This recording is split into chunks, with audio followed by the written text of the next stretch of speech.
नमस्कार दोस्तों Singh triple star tutorial में आपका एक बार फिर स्वागत है।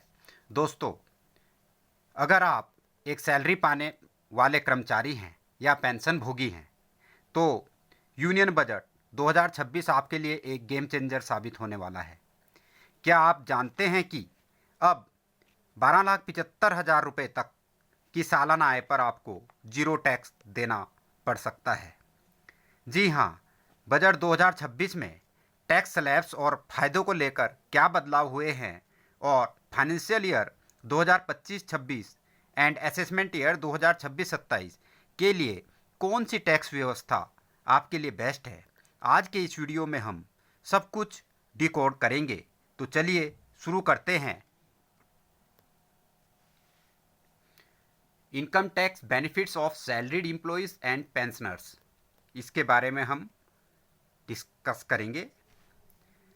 जो नई कर व्यवस्था है इसकी क्या विशेषताएं हैं, तो इसके बारे में हम जानते हैं कि सरकार का जो पूरा फोकस है अब न्यू टैक्स रिजिम को बढ़ावा देने पर है। चलिए समझते हैं कि सैलरीड क्लास के लिए इसमें क्या खास है।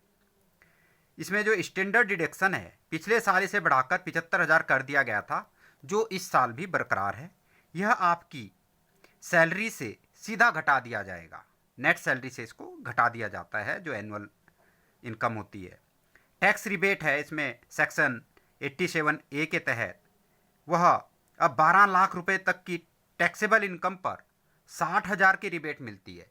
यानी अगर आपकी इनकम 12 लाख रुपए है तो उस पर आपको 60,000 की टैक्स रिबेट देने के बाद आपको जीरो टैक्स देना पड़ेगा, कोई टैक्स नहीं लगेगा। और 75,000 इसमें स्टैंडर्ड डिडक्शन हो गई, तो ये 12,75,000 तक भी अगर आपकी इनकम है तो भी आपको कोई टैक्स नहीं लगेगा। नए टैक्स स्लैब्स जो है बजट 2026 के अनुसार नई टैक्स व्यवस्था के जो फीचर्स हैं वह इस प्रकार से हैं। इसमें जो बेसिक एग्जाम्पशन लिमिट है वह 4 लाख है, जबकि ओल्ड रिजीम में 2.5 लाख थी। मैक्सिमम टैक्स रिबेट 30% है 24 लाख से ऊपर, और यह जो ओल्ड रिजीम है उसमें 10 लाख से ऊपर पर 30% थी। रिबेट इसमें 60,000 रुपये है न्यू रिजीम में, और ओल्ड में ये 12.5 थी। जीरो टैक्स सैलरीज इसमें 12,75,000 है और ओल्ड में 5,50,000। जीरो टैक्स इनकम 12 लाख तक और यहाँ 5 लाख तक थी। यानी पहले स्टैंडर्ड डिडक्शन 50,000 थी, अब 75,000 कर दी है, इसलिए 12,75 हो गया और यहाँ 5,50 है। अब हम income tax slabs under new tax regime के बारे में चर्चा करते हैं। 4 लाख तक है तो कोई टैक्स नहीं है, 4 से 8 तक 5%, 8 से 12 तक 10%, 12 से 16 तक 15%, 16 से 20 तक 20%, 20 से 24 लाख तक 25% और 24 से ऊपर इसमें 30% हैं। पेंशन भोगियों के लिए जो इस इनकम टैक्स के लिए बजट में क्या दिया गया है उसके बारे में हम जानते हैं। हमारे जो वरिष्ठ नागरिक और पेंशन भोगियों के लिए भी बजट में बड़े तोहफे हैं। पेंशन पर स्टैंडर्ड डिडक्शन, अब पेंशनर को भी 75,000 रुपये की स्टैंडर्ड डिडक्शन का लाभ मिलेगा। फैमिली पेंशन पर कटौती को जो पहले 15,000 थी उसे बढ़ाकर 25,000 रुपये कर दिया गया है। TDS लिमिट में भी बढ़ोतरी हुई है, अब यह 1 लाख रुपये कर दी गई है। अब जो छोटे निवेश पर बैंक आपको टैक्स नहीं काटेंगे, जो पहले टैक्स कटता था वह अब 1 लाख रुपये तक TDS में इसमें छूट दे दी गई है। अब जो old versus new tax regime है इसमें क्या बेहतर होगा आपके लिए वह जानते हैं। पुरानी व्यवस्था, अगर आप होम लोन, अगर आपको ओल्ड रिजिम में जाना है तो 2 लाख का अगर आपके पास ब्याज है, LIC PPF में आपका 1.5 लाख 80C के तहत होता है।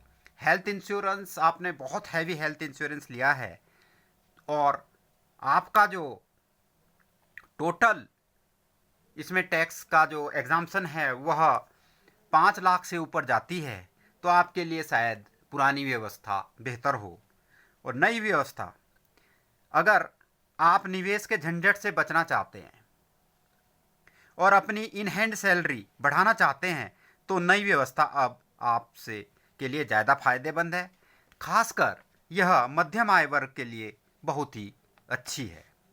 तो दोस्तों, बजट 2026 ने टैक्स फाइलिंग को आसान बनाने और मिडिल क्लास की जेब में ज़्यादा पैसा जोड़ने की कोशिश की है।